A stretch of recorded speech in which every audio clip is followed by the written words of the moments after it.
Lee, and I'll be talking with you today regarding an evidence-based project proposal for the administration of cognitive behavioral therapy for adults suffering from treatment-resistant depression, with care being given at an outpatient mental health clinic in rural Ohio.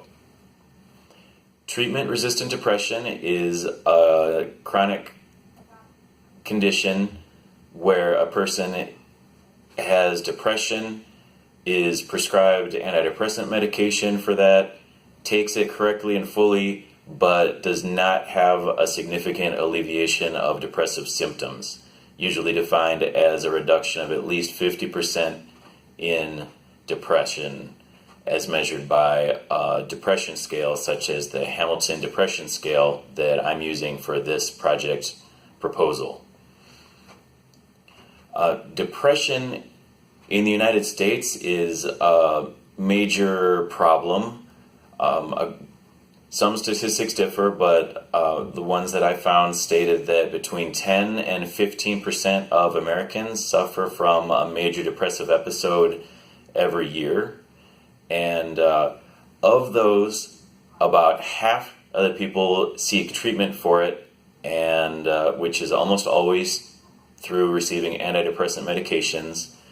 And of that group, about 30 to 40% do not are not helped by the medication and continue to be depressed and begin to fall in the group of treatment-resistant depression.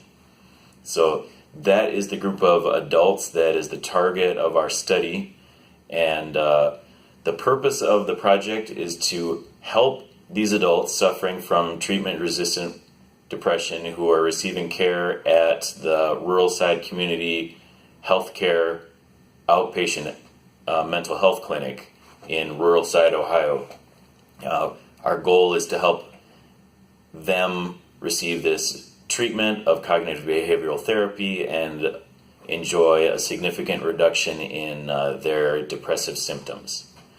The target audience of my presentation is the administration and decision makers at the clinic, so that they can become aware of the problem, the population, and the merits of this proposed intervention and how it will help our target population of chronically depressed adults.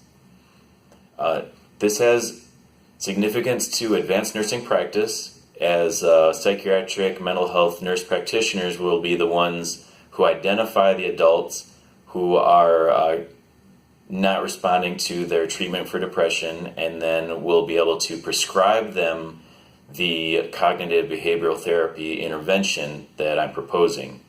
Also, advanced practice nurses are decision makers that help form policy and decide what treatments will be available at the clinic. For this proposal, I researched 4 different articles. 3 of them were RCTs, and found unanimously in these articles that they compared either treatment as usual, which is the continuation of antidepressant medications alone, compared to the intervention that I'm proposing, which is antidepressant medications plus cognitive behavioral therapy.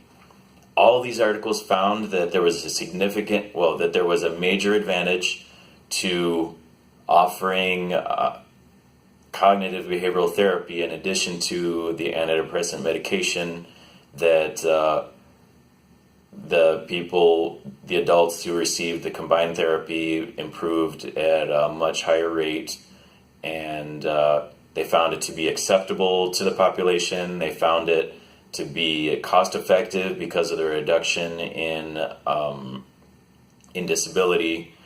So depression, I should also mention, is one of the major causes of disability in the United States. It greatly reduces a person's quality of life and greatly increases the risk of suicide. So Healthy People 2020 marked the reduction of depression and of suicide as among their goals. This intervention will help with those. And the proposed intervention is to administer this cognitive behavioral therapy, which is a talk-based therapy, to be given to adults in 1 hour sessions, 1 session per month for 12 months. To be enrolled, the individuals will be identified by their prescriber, psychiatric nurse practitioner, and informed of the risks and benefits of the intervention. They'll sign a release of information and pass that information to the principal investigator, that's me. I'll contact the person, invite them to enroll. They can start participating. We will measure their depression using the Hamilton Depression Scale instrument at baseline, and then every 3 months, and then after therapy, and see how much their depression is alleviated through that time. That's how we'll evaluate it.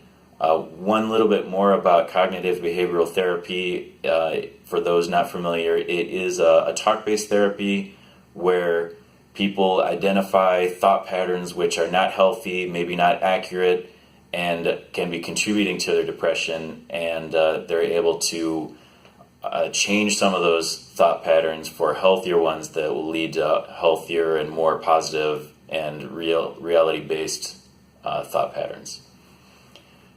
So it'll be evaluated through the measurement of the Hamilton depression scores from beginning to end. We'll do an analysis and present that, and hopefully publish that as well. So in conclusion, thank you for your attention, and please take all these things into consideration, the needs of the population, the severity of the problem, and the benefits of this intervention for them. Thank you so much.